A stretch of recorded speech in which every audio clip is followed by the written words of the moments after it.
Olá, estamos de volta com o programa de entrevista da TV Web Luz e o tema de hoje é Pactos Espirituais. Vamos falar um pouquinho sobre magia negra, sobre talismã.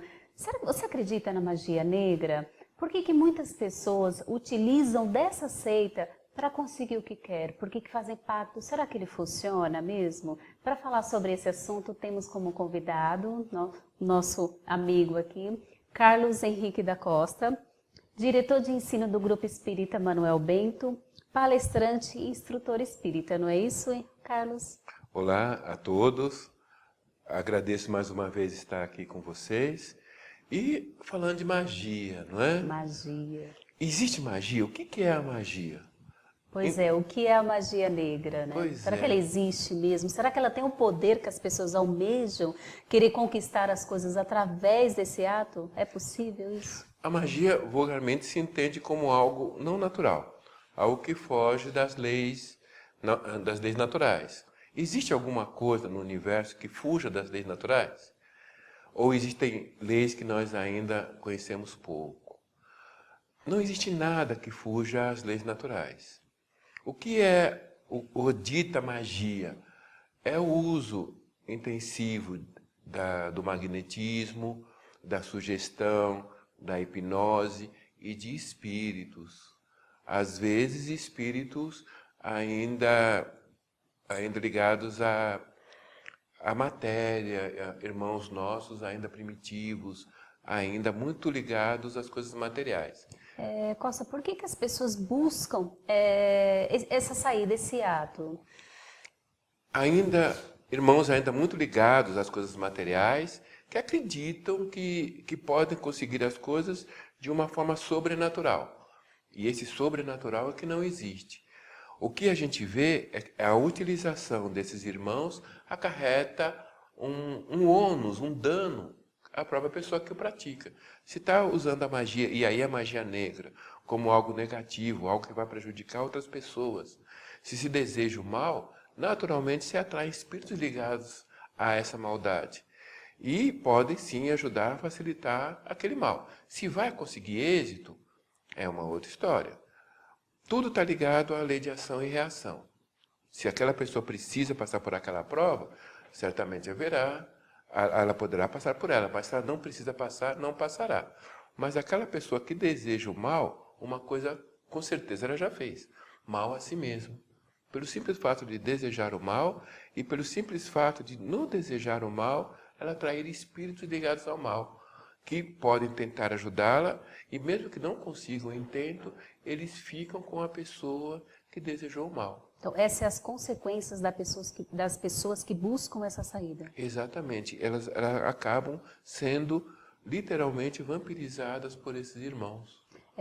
Costa, qual que é a responsabilidade daquela pessoa que pratica o ato e convence o outro que essa é a melhor saída para conseguir se dar bem ou para conseguir o que quer? Olha, é muito grave. Quando nós saímos da lei do amor, da lei da caridade, da lei do perdão, quando nós desejamos um mal ao nosso irmão, a gente acarreta esse mal para nós. E muitas vezes entramos em ligações fluídicas, espirituais, densas, complicadas, prejudicando a nossa saúde, prejudicando a nossa caminhada evolutiva e nos responsabilizando por resgatar o mal que nós fizemos no primeiro momento e corrigirmos o dano provocado. São coisas extremamente complicadas quando a gente tenta sair por esse caminho. A lei é a lei de trabalho. Quando nós tentamos fugir dessa lei de trabalho, de amor, nós, sem dúvida, entramos por um caminho muito obscuro. Como que o Espiritismo vê a magia negra? A magia negra, muitas pessoas têm um alto poder magnético, que vieram aí para usar para o bem. Usando esse poder magnético para o mal, podem prejudicar as pessoas. A gente ouve tanto falar do olho gordo, tão falado. Isso é um poder magnético que deveria ser usado para o bem. Mas se a pessoa tem esse magnetismo e deseja o mal, pode sim, em alguns casos, prejudicar pessoas, se a pessoa estiver na mesma faixa. Mas ela, primeiramente, se prejudica. Se ela atrai para si, se ela deseja o mal, se ela atrai para si Outros espíritos ligados ao mal, eles poderão ajudá-la no primeiro momento, mas trarão para essa pessoa também os seus desequilíbrios, as suas aflições, as suas doenças que tem lá no mundo espiritual, de tal forma que essa pessoa começa já nessa própria encarnação, em muito pouco tempo, a sofrer as consequências do mal que deseja a outra pessoa. Costa, eu quero falar um pouco do pacto. Tem um escritor francês chamado Goethe, que ele escreveu um livro titulado como Fausto. O personagem, ele faz um pacto com o diabo para conseguir o que quer. Existe o pacto realmente? Ele tem esse poder de ajudar o outro? Quais são as consequências de quem faz pacto? E como que o Espiritismo vê o pacto? No Livro dos Espíritos, na questão 549, Kardec pergunta a respeito disso. E os espíritos são brilhantes na resposta, eles resumem a resposta de uma forma brilhante, dizendo que não há esse pacto, mas a união de espíritos que querem fazer o mal. Um encarnado, um outro desencarnado.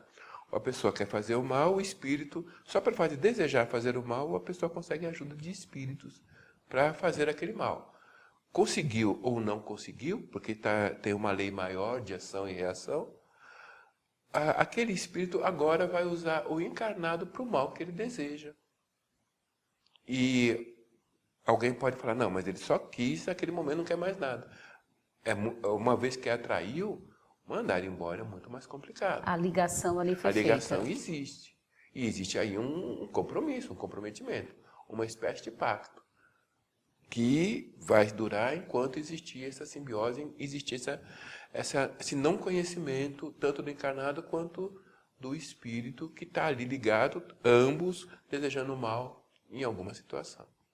A pessoa que faz o mal, ou que pratica esses objetos, que leva bebida ou sacrifício, tem poder? E quem ali vê aquilo na rua e acaba chutando e fala, eu não acredito nisso, pode se prejudicar? Quem são esses nossos irmãos que buscam essas oferendas? São espíritos muito ligados ainda às coisas materiais, que imaginam que precisam se alimentar da carne, que precisam se alimentar dos fluidos que ali estão. Esses irmãos precisam de ajuda, mas colocados nessa situação sem um conhecimento, eles podem ser levados a praticar o mal, se auto-prejudicando. Quem pediu, e veja, normalmente quem faz coisas desse tipo estão pedindo coisas materiais. Ninguém vai fazer uma oferenda ou um pedido para perguntar para os espíritos como perdoar, como amar mais a Deus, como amar seus inimigos. Normalmente as pessoas estão ligadas às coisas materiais. E não existe aí uma evolução, uma vontade de aprender, uma vontade de conhecer. E como as leis divinas funcionam neste momento? Com a dor, com o sofrimento. O sofrimento para o espírito que está ali ligado e para aquela pessoa que está literalmente obsediando, prejudicando aquele espírito e se prejudicando. A dor virá para quê? Para que as pessoas despertem. E os objetos que estão ali, existem espíritos ligados àquela oferenda? Certamente que sim. Espíritos a quem for oferecido estão ali. Será que alguém gostaria de estar ligado àquela oferenda e uma outra pessoa passar e chutar? Não é? Certamente que não. E aí Jesus foi claro, né? Fazer ao próximo o que você gostaria que fizesse a você. Então, pode-se não concordar com a forma, mas se respeite, são nossos irmãos. Né? Eles precisam sim do quê? De uma oração, de uma prece, de um pedido a Deus que o ajude, não de ser ofendido. Tanto aquele que faz quanto aquele que vai ali receber são nossos irmãos e precisam ser ajudados. Precisam ser ajudados. E é essa a função do Espiritismo, ajudar todos. Talvez quando este que usou o magnetismo de forma errada, este que está ali ainda se alimentando dessa forma primitiva, quando for ajudado, talvez seja aquele espírito, aquele irmão que venha a nos ajudar. Ou seja, eu não gosto, mas eu preciso respeitar. Amar esses irmãos. Nós temos que aprender a amá-los. Você falou sobre o magnetismo no começo. Quando a pessoa fala assim, vai com Deus ou vá com o diabo, Tem poder essa frase, essa palavra? Essa vontade, o Isso, desejo, exatamente. o desejo de abençoar a ida, isso tem sim. Você solta um magnetismo, fluidos que vão ajudar aquelas pessoas. A mesma coisa, e aquela pessoa que desejou bem, primeiro ela se beneficiou, porque ela gerou em si aquele sentimento bom. Aquela pessoa que diga, vá com o diabo, vá com o demônio, ela em si, primeiramente ela gerou em si aquele sentimento ruim, negativo, de ódio, de raiva. E quando ela externa, a maior parte do seu sentimento ficou nela mesma. Então ela já se prejudicou, ela já se adoeceu, ela já muitas vezes estragou o seu dia, naquele momento. O que a pessoa pode fazer para se proteger? Olha, toda a nossa proteção vem de Deus. Toda a nossa proteção vem de Deus. A nossa proteção vem das nossas atitudes. Trabalhar no bem, desejar o bem, falar o bem, pensar o bem. Jesus falava em orar e vigiar. Fazer as nossas preces, e mesmo aquele que deseja o mal, desejar o bem. Devolver àquela pessoa uma oração, uma prece. Né? Esse é o caminho. Aliás, esse é o único caminho. Não existe outro. Né? De entender que aquele que está fazendo mal ainda não compreendeu. E, quando compreender, não fará mais isso. É aquela pessoa que praticou muito mal, que praticou a magia negra, oferendas, e hoje está arrependida. Qual que é o caminho para essa pessoa que se arrependeu e que busca mudar? Tem um personagem no livro Libertação, do André Luiz, psicografia do Chico Xavier, que ele usava o magnetismo para prejudicar as pessoas. Ele queria que uma personagem do livro, a Margaridinha, desencarnasse com o magnetismo dele.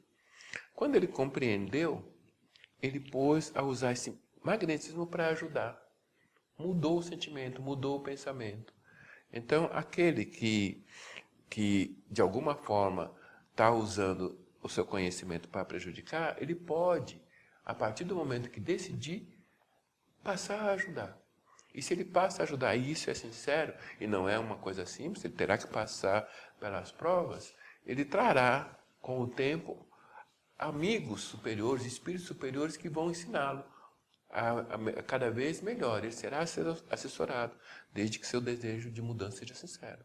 Ou seja, o amor cobre multidões de pecados. E é necessário. A caridade é o único caminho. A caridade é o único caminho da nossa evolução. A dor, ela não é necessária. Ela só vem para despertar. Quando a gente desperta e nos pomos a ajudar as outras pessoas, a gente descobre um atalho, se podemos considerar assim, para o nosso equilíbrio, para a nossa paz. E ajudamos também os espíritos que estão conosco, para que eles também sigam o mesmo caminho. Vou falar um pouquinho sobre os talismãs. Tem algum poder realmente quando alguém te dá um objeto, olha, isso aqui é para te dar sorte? Existe algum poder magnético ali que influencia outra pessoa que está utilizando? Se Jesus já falava disso, né? Conhece a verdade e ela te libertará. Se nós recebemos um talismã, nós nos prendemos a ele. Então, se isso nos prende, isso não tem a ver com a verdade. O que a gente vai observar na questão do talismã? Nós colocamos a nossa fé no talismã.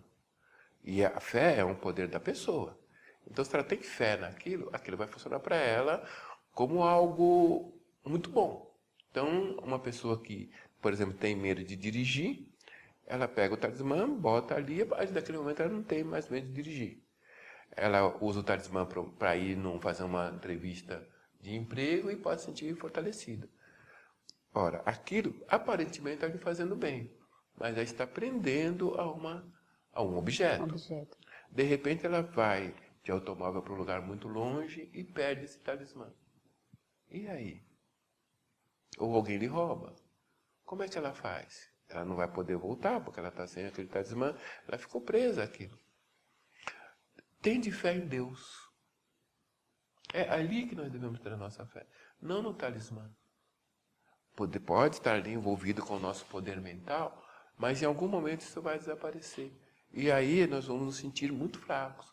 À medida que nós aprendermos a ter fé em Deus, essa situação que eu citei de perder ou de se sentir prisioneiro, não existe mais, porque a pessoa se liberta. O talismã, eles não têm esse poder real, esse pretenso poder. Há pessoas que têm medo de determinado talismã ou coisas materiais. Mas isso é uma sugestão que a própria pessoa se faz.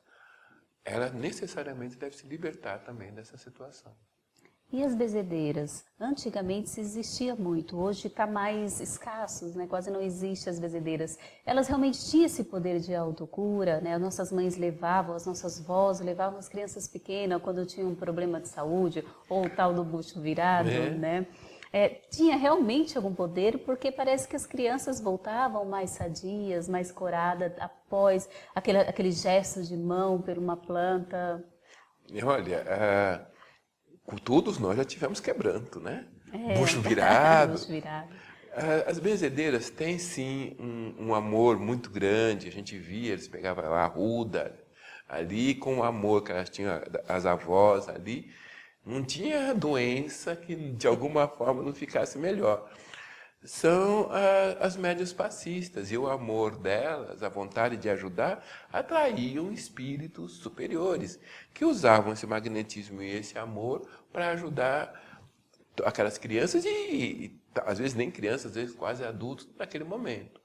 Hoje, na casa espíritas, são os passistas, as pessoas que dão passe. A benzedeira, ela usava a arruda ou o guiné, mas aquilo não era importante, nem a arruda, nem o guiné, era o fluido dela. O amor que ela tinha pelas pessoas, a fé que ela tinha em Deus. Como ela vai, por caridade, por amor, ajudar, naturalmente ela se fazia credor e se faz credor de auxílio dos espíritos superiores. E aí ajudam. Existe sim uma lei natural de fluidos. É um magnetismo, seria, se quisermos, a magia branca. O magnetismo, o amor em ação, que causa coisas que alegra sempre, que promove sempre a alegria e a paz das pessoas. Costa, explique um pouquinho a diferença de espírita e espiritualista. Tem alguma diferença ou é a mesma coisa? Olha, todo mundo, todas as pessoas, todas as religiões que acreditam que alguma coisa existe além da matéria, que o espírito continua, é espiritualista. Então, as pessoas católicas são espiritualistas. As pessoas crentes que acreditam que o espírito permanece, é espiritualista. Os nossos irmãos da Umbanda, do Candomblé, são espiritualistas. A palavra espírita foi inventada por Kardec para definir um novo segmento, que seguia uma doutrina. O que difere as coisas que são espiritualistas, os escritos espiritualistas, dos escritos espíritas.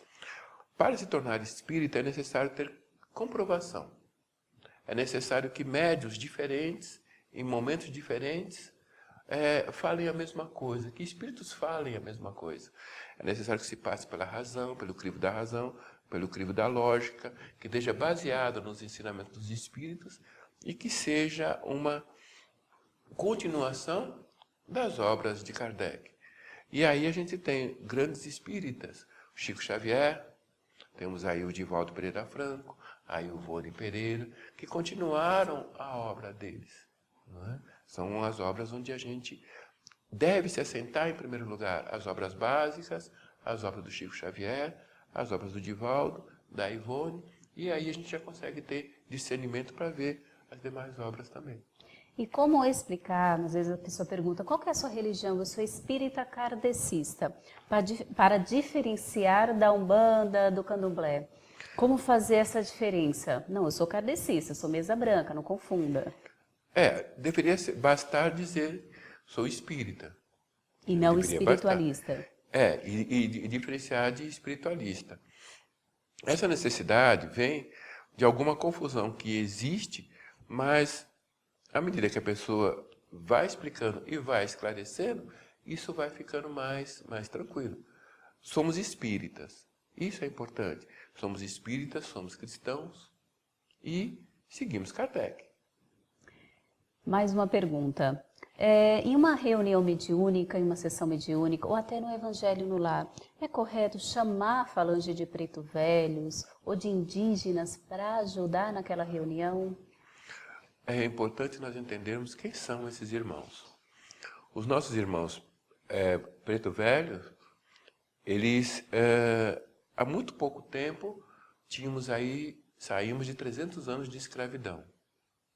Temos no plano espiritual milhares de espíritos, talvez milhões de espíritos ligados àquela situação de escravidão e que ainda não superaram essa situação. A escravidão, ela se dava aqui no plano material, mas acontecia também no plano espiritual. Muitos espíritos continuaram imaginando que continuavam sendo escravos. Vemos em algumas situações irmãos chamando as falanges de preto velho para fazer trabalhos, segundo eles, pesados. Alguns chamam a falange de preto velho para fazer a limpeza. Ora, o que é essa limpeza? Do que se está falando? Por que está se chamando esses espíritos para fazer a limpeza? Olha aí ainda o preconceito. Como é que nós vamos saber o grau de um espírito? Pelo que ele fala.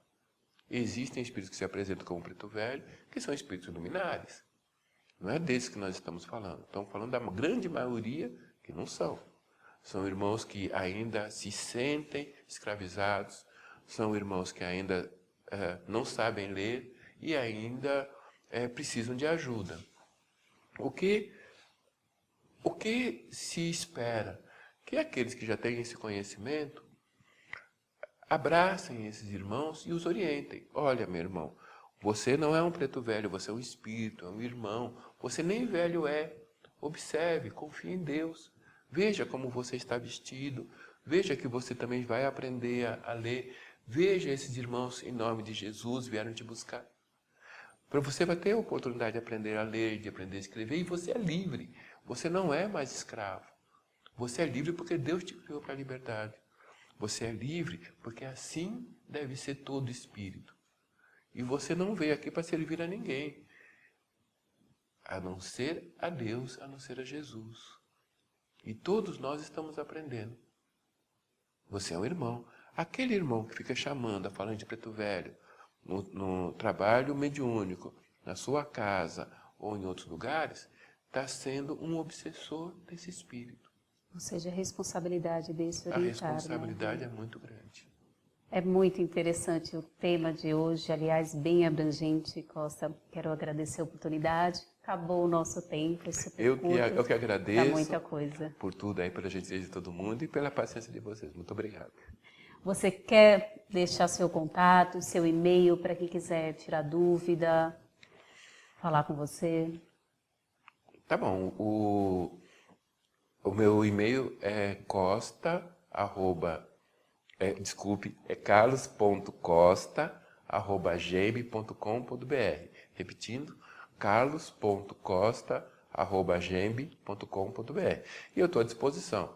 Qualquer dúvida, a gente está à disposição. Fica o convite para voltar para falar mais sobre esse assunto, que é bastante interessante. Se você tem dúvida, pergunta, sugestões, é só mandar para nós. Obrigada.